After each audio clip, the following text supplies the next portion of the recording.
Жителите на Виничко Блатец не дозволуваат да се гради мини хидроцентрала на река Блаштеница.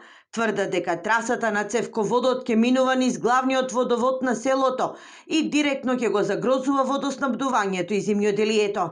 Денешните разговори, на кои присуствуваа градоначалникот на Виница Митко Костадиновски, представници од местната заедница на Блатец со представници од Министерствата за енергетика и транспорт и врски, не дадоа конкретно решение за проблемот. Нова средба е закажана за во четврток, истакна Костадиновски, кој ги поддржува жителите на Блатец. Конкретни решенија моментално немаме, па поради тоа жителите продолжуваат со протестите, меѓутоа наповедов сме да имаме брзо решение. Поради информации од жителите од селото, целата траса, значи што е на концесионерите, значи минува низ главниот водовод што е на селото, што се снабдуваат со вода за пиење. И додека се бара начин проблемот да се реши институционално, на терен протестите продолжуваат.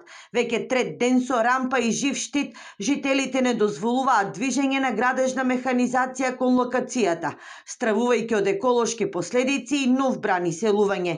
За во петок најавуваат блокада на магистралниот пат Виница-Берово.